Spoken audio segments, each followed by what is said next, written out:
Profil Abah Lala, pencipta lagu Ojo Dibandingke yang dinyanyikan pada HUT RI ke-77. Lagu Ojo Dibandingke yang dinyanyikan pada HUT RI ke-77 tengah viral di media sosial.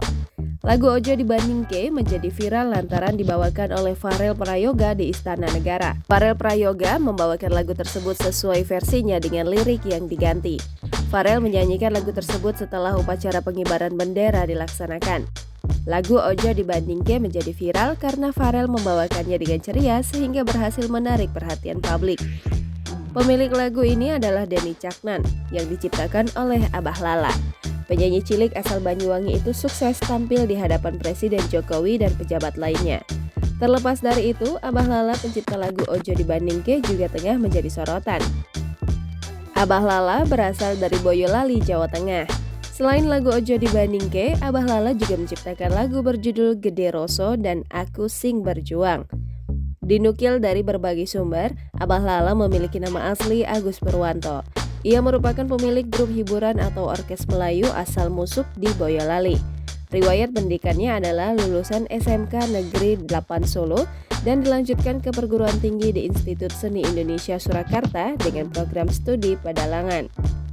Lagu Ojo Dibandingke mulai populer ketika dinyanyikan oleh Denny Caknan.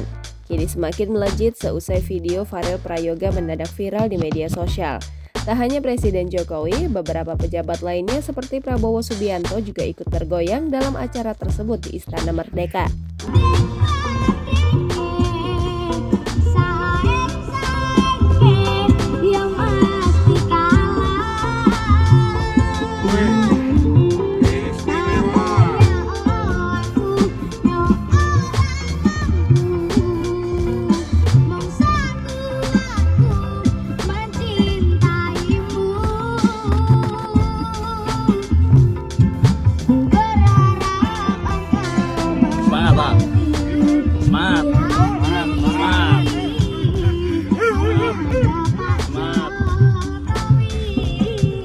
Alhamdulillahirrabbilalamin, puji syukur kepada Tuhan Yang Maha Esa. Lagu saya yang berjudul Ojo Dibanding-bandingke dinyanyikan di Istana Negara di spesial Hari Kemerdekaan Republik Indonesia, disaksikan banyak warga Indonesia dan mungkin dari mana saja. Supaya saya melu bangga, melu senang, melu semangat untuk Indonesia.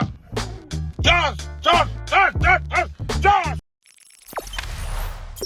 Jangan lupa subscribe, share, komen, dan like ya.